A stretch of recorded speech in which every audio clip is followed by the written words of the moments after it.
Fala galera, tudo bem com vocês? Eu sou o Igor Ribeiro, você pode também me chamar de Guiguinho e bem-vindos ao canal. E hoje eu vim falar de uma série que me chamou muita atenção.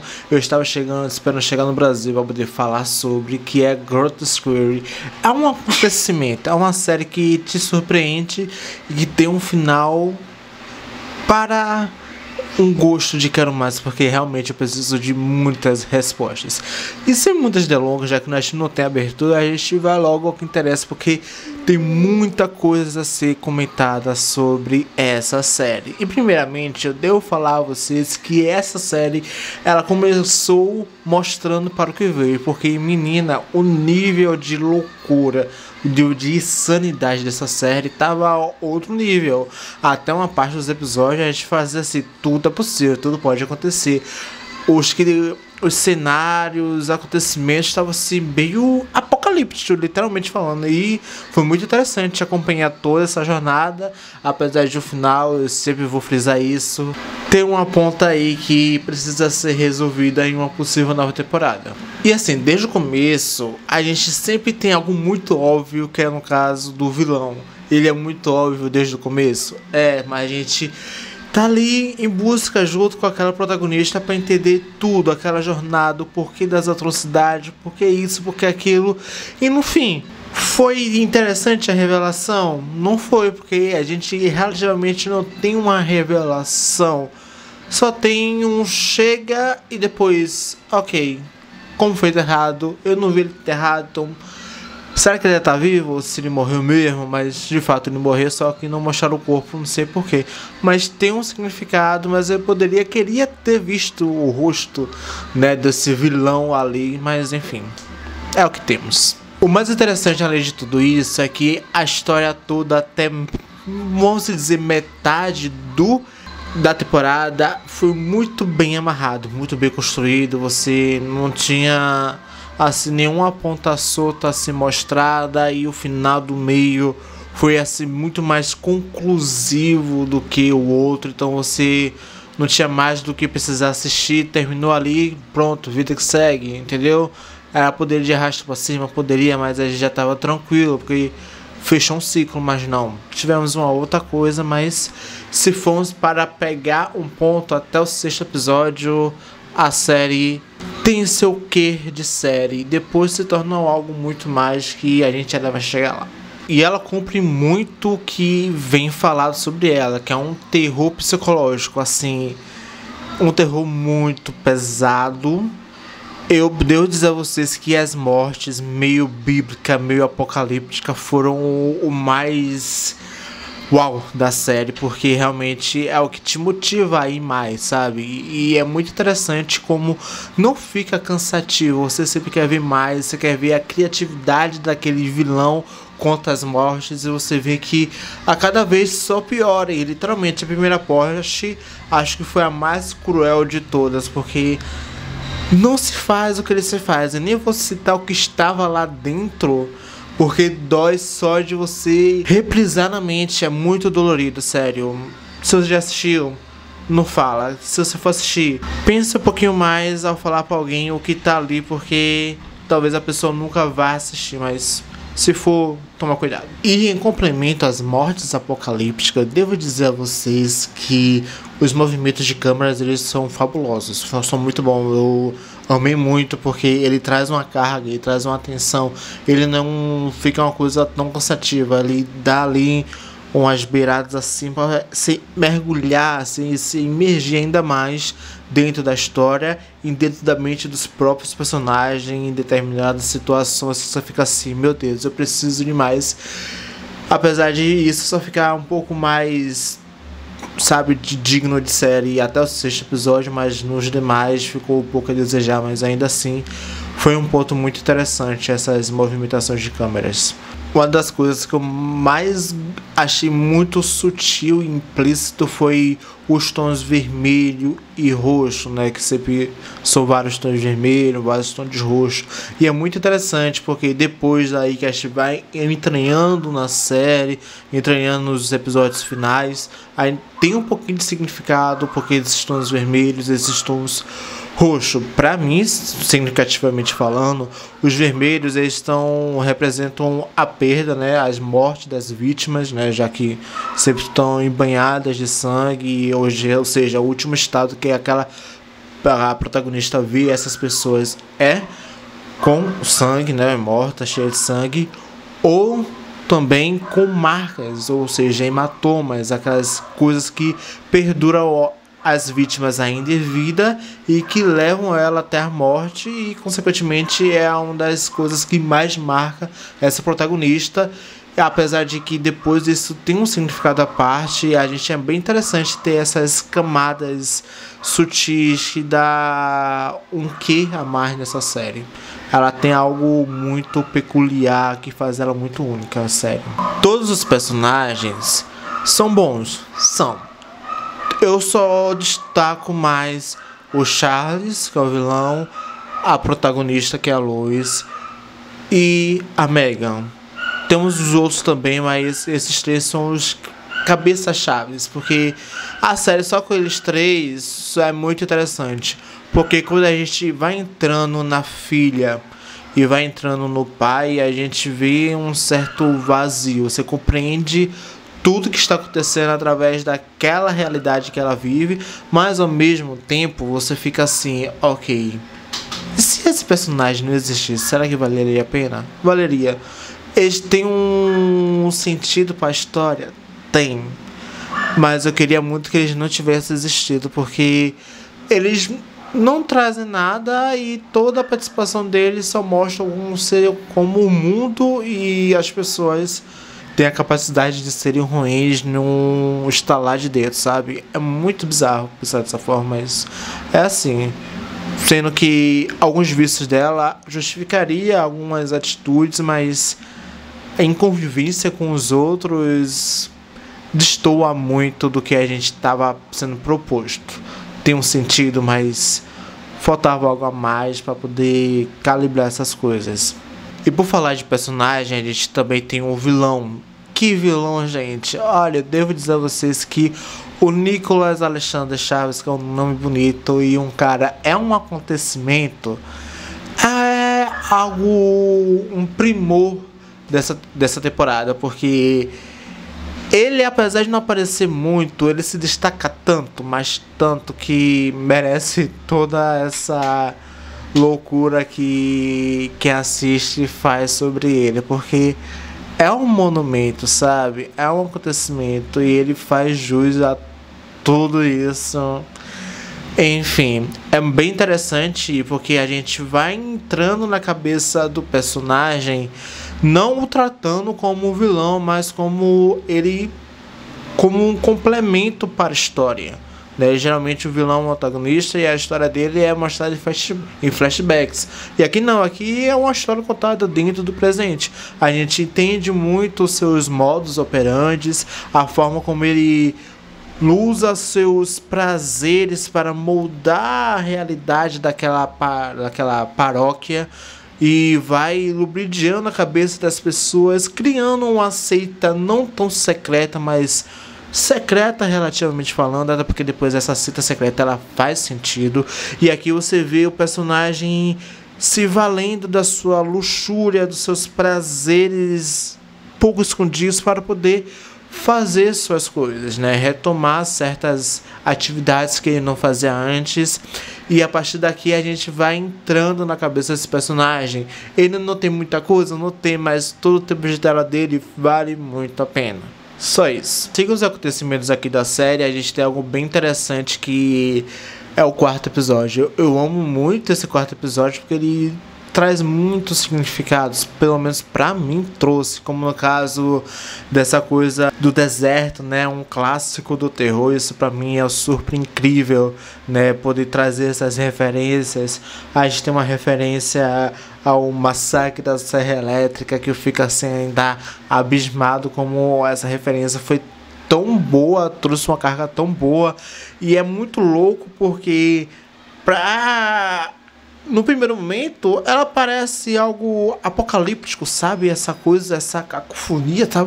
Meu Deus do céu, tá acontecendo muito rápido. Não é pra gente estar ali. Aqui é ruim, aqui tem energia ruim. E aqui vai se emprenhando, vai trazendo atenção. E quando você vê, pô, já acabou? Sabe? É tão rápido que a gente fica assim. Por que isso? Mas foi muito bom, eu queria mais. Você me dá esse gosto de quero mais. E aqui ela também pra mim traz um outro olhar, porque pra mim ela simboliza o limiar entre a vida e a morte, já que a personagem depois e a gente entende um pouquinho por que ela está ali, por que daquilo. Então é um limiar entre a vida e a morte, pode ser também interpretado dessa forma, né? Mas qualquer outra pessoa pode interpretar aquilo como um apocalipse, mas pra mim tem algo muito embrenhado, né? Porque depois a gente descobre a causa mental de tudo isso, então a gente consegue entender melhor porque pode funcionar também como um meio termo, sabe? Entre morrer e não morrer. Ao que se agarrar na vida sem temer a morte. Consequentemente a esses acontecimentos, a gente vai chegando já a um final que não é no final e que toma uns rumos totalmente aleatórios, eu posso dizer assim, porque ela já se caminha para resolver o caso e ao mesmo tempo tem algumas coisas muito bizarras, porque ela mata o seu algoz, aí depois ela monta uma metodologia e que os meios trazem o resultado que ela queria. E aqui é muito interessante é que não confie em personagens prestativos. É pra vida. Quando o personagem muito prestativo, ele tem um quê maligno por trás. E aqui realmente teve um quê maligno por trás, até porque a personagem era cúmplice do outro, né? Eu depois assim sempre teve dois, né? Eu nunca teve só um, porque era muito fácil para certas personagens estarem onde estavam. Isso para mim foi bem interessante, como ela conseguiu encaixar ali. E é como eu falo a vocês, aqui nesse sexto episódio poderia ser Hakim, mas não. A gente tem um outro negócio. Sonho ou realidade? Não sabemos. Nunca poderemos saber. Verdade ou não? Foi que tudo nos passou de um sonho de uma mulher em coma há 6 semanas. Ou seja, ela passou quase 2 meses internada. E ela acorda. Tudo bom? Só piora. Esse momento eu vou chamar ele de meio, porque ele é um meio, de verdade. Ali o começo ele foi o fim. Aqui agora a gente se caminha para o meio e depois a gente volta para o começo. Faz total sentido, eu juro a vocês. Aqui é uma coisa muito interessante. Eu gosto muito quando mexe com a cabeça, porque faz a gente pensar bastante. E aqui do 7º episódio ao 10, a série ela vai se complexificando para chegar a algo muito maior. Ela vai chegar a algo maior. Ela não chegou, mas ela vai chegar para fazer sentido e certamente explodir nossas cabeças, porque realmente faz sentido tudo aquilo que tem acontecido, mas ao mesmo tempo a gente quer uma resposta e a gente ainda vai querer procurar essa resposta ainda futuramente, que eu espero que tenha um futuro. Aqui a ciência ela começa a explicar o porquê que ela sonhou com tudo isso e como isso influenciou ela e como por sorte ela conseguiu estar viva, e o mais interessante como ela conseguiu se lembrar tudo com riqueza de detalhes, porque quando a pessoa está em coma ela não se lembra muito, é uma coisa tão vaga que quando ela volta ela praticamente esquece. É quase como literalmente um sonho em um curto período de tempo. É mais ou menos assim como funcionam as coisas, entendeu? E é bem interessante a gente entender como a psique humana ela é tão infinita que ela é capaz de nos surpreender a cada momento, e aqui na série nos surpreende de uma forma muito doida, em um estado de subconsciência que eu costumo de brincar que sempre tem o dedo do Freud.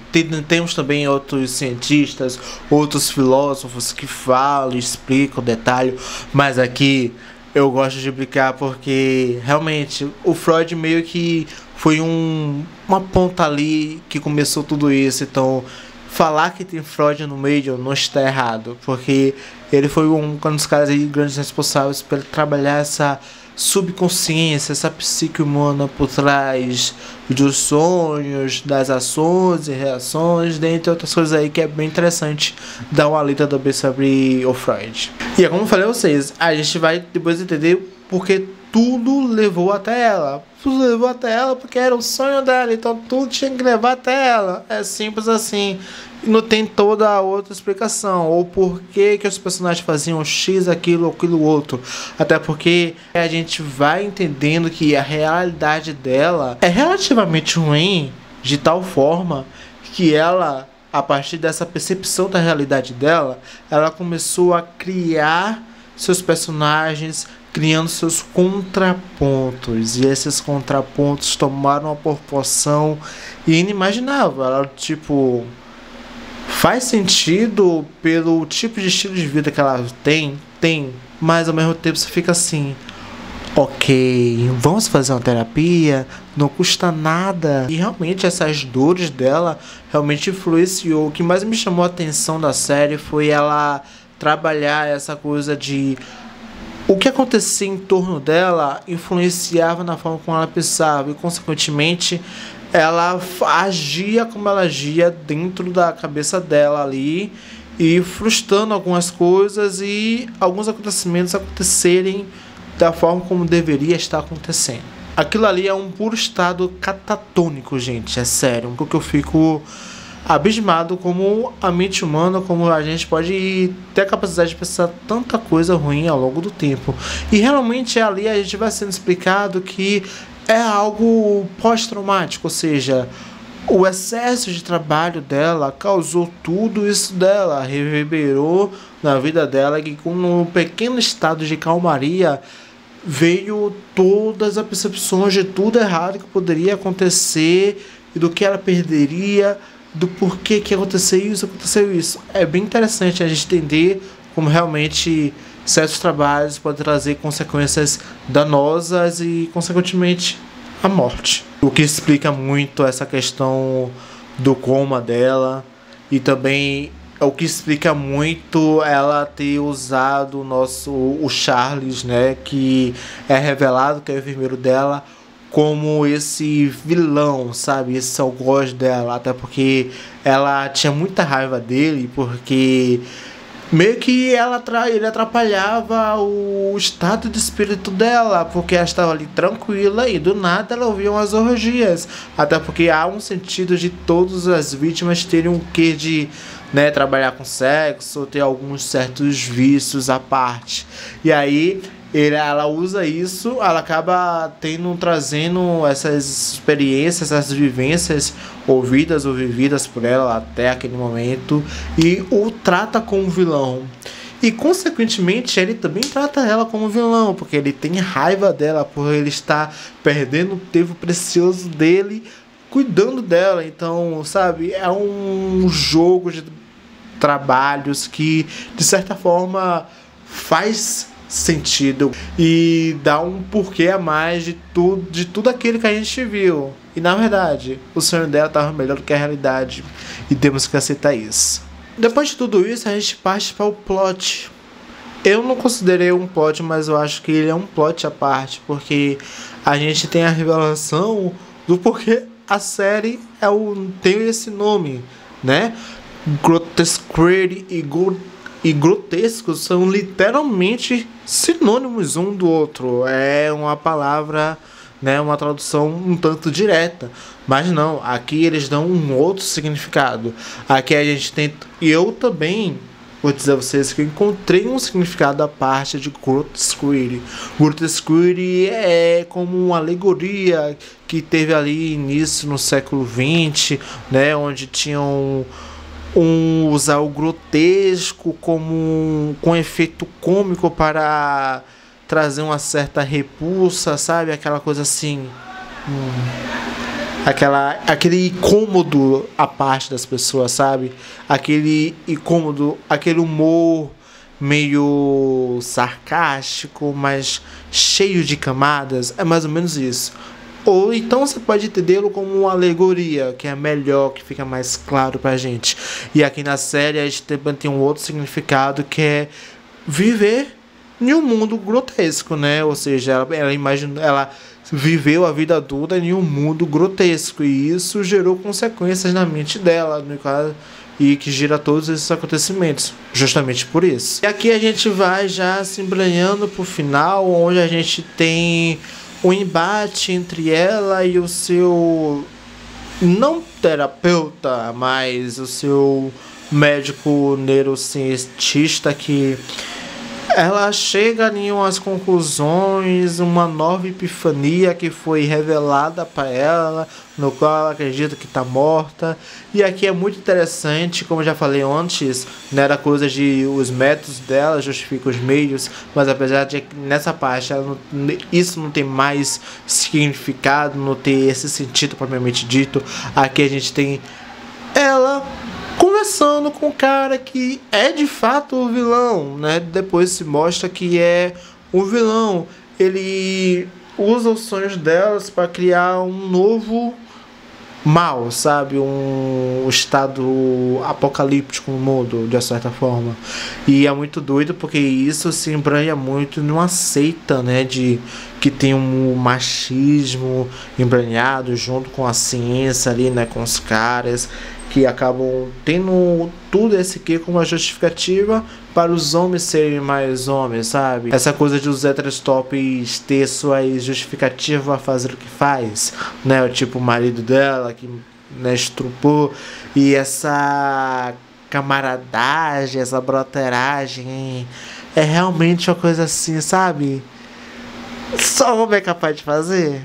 É isso. Tem uma coisa nessa série, nesse finalzinho, que eu vou trazer essa dúvida para vocês.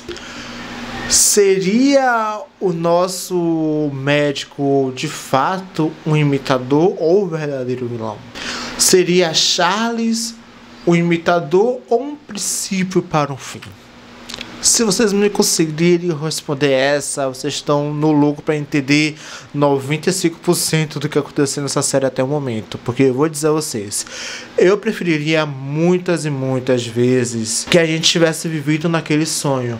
Porque ele foi tão fechado, ele foi tão bem amarrado, sabe, tão bem decisivo no final, que ela ter morrido no final e ter matado consequentemente a cúmplice, né? Pra mim ia estar no lucro, a gente já teria ganhado muita coisa, mas não. Teve uma coisa, complexificar para chegar em algo maior, que talvez nunca chegue, porque tem um final aberto. Sério, gente, eu acho pra mim uma loucura demais trabalhar séries com o final aberto, a não ser que você tenha uma certeza grande que vai ter uma segunda temporada, ou você já confirma ela antes da estreia, porque assim você já tem o que fazer, você já tem a expectativa. Eu espero muito que vocês tenham gostado desse vídeo. Não se esqueçam de se inscrever no canal, compartilhar de canções para receberem mais conteúdos, curta e comenta bastante, e até um próximo vídeo.